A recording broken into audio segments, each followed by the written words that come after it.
আসসালামু আলাইকুম প্রিয় শিক্ষার্থীরা, কেমন আছো তোমরা? আশা করছি আল্লাহর অশেষ রহমতে সকলেই ভালো আছো। সবাই বলি আলহামদুলিল্লাহ। শিক্ষার্থীরা, আবারও ফিরে এলাম সহজ পড়াতে। আজকে আমরা পড়ব 12 অধ্যায়ের অনুশীলনীর 3 নাম্বার অর্থাৎ বর্ণনামূলক প্রশ্ন।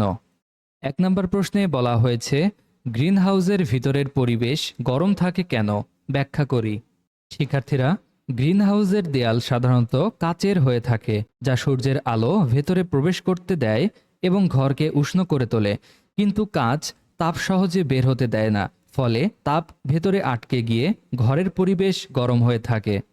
প্রশ্নের উত্তরটি আমরা এভাবে লিখতে পারি: শীতপ্রধান দেশে শাকসবজি চাষের জন্য গ্রিনহাউস তৈরি করা হয়। কাচের ঘর বানিয়ে সেখানে সূর্যের তাপ ধরে রাখা হয়।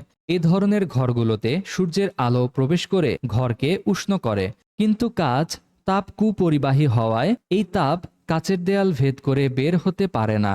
ফলে গ্রিনহাউস তাড়াতাড়ি গরম হয় এবং তাপ ভেতরে থেকে যায়। এজন্য গ্রিনহাউসের ভেতরের পরিবেশ সবসময় গরম থাকে। 2 নম্বর প্রশ্নে বলা হয়েছে, জলবায়ু পরিবর্তনের হার কমানো এবং এর সাথে খাপ খাওয়ানো কিভাবে সম্পর্কিত? শিক্ষার্থীরা, জলবায়ু পরিবর্তনের হার কমানো ও এর সাথে খাপ খাওয়ানো এই দুটি বিষয় পরস্পর সম্পর্কিত, কারণ উভয়ই জলবায়ুর প্রভাব মোকাবেলার কৌশল। যেমন, বায়ুমণ্ডলে কার্বন ডাই অক্সাইড নির্গমন কমিয়ে পরিবর্তনের গতি কমানো যায়। প্রশ্নের উত্তরটি আমরা এভাবে লিখতে পারি: জলবায়ু পরিবর্তনের হার কমানো ও জলবায়ু পরিবর্তনের সাথে খাপ খাওয়ানো বিষয় দুটি পরস্পরের সাথে সম্পর্কিত। এ দুটি বিষয়ই জলবায়ু পরিবর্তনের প্রভাব মোকাবেলার কৌশল। বিজ্ঞানীদের ধারণা অনুযায়ী জলবায়ুর পরিবর্তন বিভিন্ন প্রাকৃতিক সমস্যা সৃষ্টি করবে ও দুর্যোগকে ভয়াবহ করে তুলবে। তাই জলবায়ু পরিবর্তনের কারণসমূহকে কমিয়ে, যেমন বায়ুমণ্ডলে কার্বন ডাই অক্সাইডের নির্গমনের পরিমাণ কমিয়ে আমরা জলবায়ু পরিবর্তনের ঝুঁকি কমাতে পারি। আর এই পরিবর্তিত জলবায়ুতে আমরা নিজেদেরকে খাপ খাওয়ানোর মাধ্যমে এর ক্ষতিকর প্রভাবকে মোকাবেলা করতে পারি। 3 নম্বর প্রশ্নে বলা হয়েছে, কিভাবে আমরা জলবায়ু পরিবর্তনের হার কমাতে পারি? শিক্ষার্থীরা, জলবায়ু পরিবর্তনের হার কমাতে বায়ুমণ্ডলে কার্বন ডাই অক্সাইডের নির্গমন কমানো জরুরি। এজন্য আমরা জীবাশ্ম জ্বালানির ব্যবহার কমাতে পারি, সৌরশক্তি ও বায়ুশক্তির মতো নবায়নযোগ্য শক্তি ব্যবহার করতে পারি, বেশি করে গাছ লাগাতে পারি এবং দৈনন্দিন শক্তির ব্যবহার কমাতে পারি। প্রশ্নের উত্তরটি আমরা এভাবে লিখতে পারি: জলবায়ু পরিবর্তনের প্রধান কারণ হচ্ছে বায়ুমণ্ডলে কার্বন ডাই অক্সাইড গ্যাসের পরিমাণ বৃদ্ধি। সুতরাং বায়ুমণ্ডলে এই গ্যাসের নির্গমনের পরিমাণ কমিয়ে আমরা জলবায়ু পরিবর্তনের হার কমাতে পারি।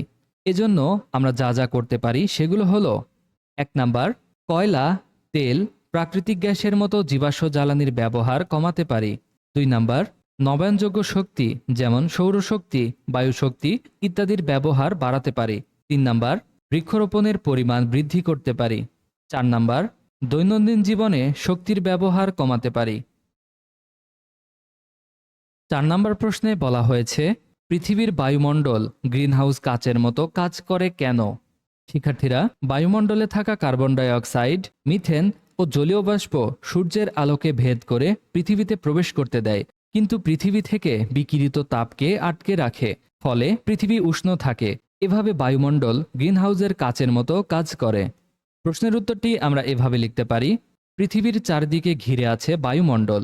এই বায়ুমণ্ডলে রয়েছে কার্বন ডাই অক্সাইড, মিথেন, জলীয় বাষ্প সহ বিভিন্ন গ্যাস। এই গ্যাসগুলো মিলে একটি স্তর সৃষ্টি করে, যা গ্রিনহাউসে থাকা কাচের দেয়ালের মতো কাজ করে। কারণ সূর্যের আলো এসব গ্যাসের স্তরকে ভেদ করে পৃথিবীকে উষ্ণ করে। কিন্তু উত্তপ্ত পৃথিবী থেকে তাপ বিকিরিত হয়ে চলে যাবার সময় এই গ্যাসগুলো বাধা দেয়। ফলে পৃথিবী রাতের বেলাতেও গরম থাকে। এভাবেই পৃথিবীর বায়ুমণ্ডল গ্রিনহাউসের কাচের মতো কাজ করে। 5 নম্বর প্রশ্নে বলা হয়েছে, জলবায়ু পরিবর্তনের সাথে খাপ খাওয়ানো বা অভিযোজন কি? ব্যাখ্যা করি। শিক্ষার্থীরা, জলবায়ু পরিবর্তনের কারণে টিকে থাকার জন্য গৃহীত পদক্ষেপই হলো অভিযোজন। এর মাধ্যমে ঝুঁকি কমানো ও পরিবর্তিত পরিবেশে জীবনযাপন সম্ভব হয়। প্রশ্নের উত্তরটি আমরা এভাবে লিখতে পারি: পরিবর্তিত জলবায়ুতে বেঁচে থাকার জন্য গৃহীত কর্মসূচি হল জলবায়ু পরিবর্তনের সাথে খাপ খাওয়ানো বা অভিযোজন।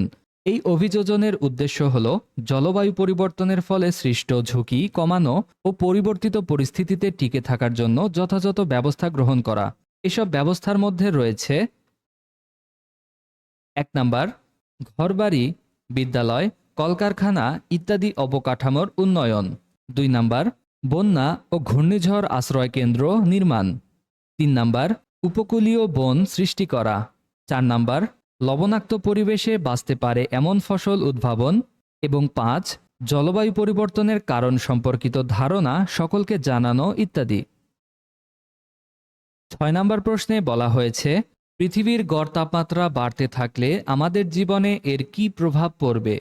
শিক্ষার্থীরা, পৃথিবীর গড় তাপমাত্রা বাড়লে ঘূর্ণিঝড়, জলোচ্ছ্বাস, হঠাৎ বৃষ্টি ও বন্যার মতো দুর্যোগ বাড়বে। কোথাও খরা দেখা দেবে। মেরু অঞ্চলের বরফ গলে সমুদ্রের উচ্চতা বাড়বে, ফলে বাংলাদেশের উপকূল ডুবে যেতে পারে। এতে প্রাণহানি ও ঘরবাড়ি হারানোর ঝুঁকি থাকবে। প্রশ্নের উত্তরটি আমরা এভাবে লিখতে পারি, পৃথিবীর গড় তাপমাত্রা বেড়ে যাওয়া হলো বৈশ্বিক উষ্ণায়ন।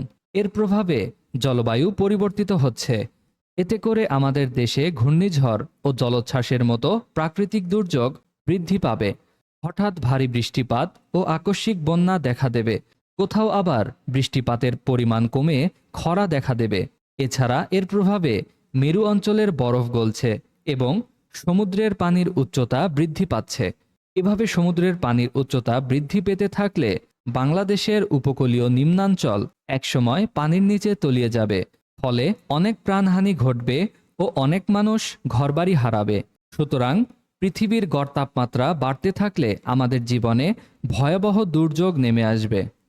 শিক্ষার্থীরা, আজকের ক্লাস এটুকুই। আশা করছি সকলেই এই অংশটুকু সুন্দরভাবে বুঝতে পেরেছ।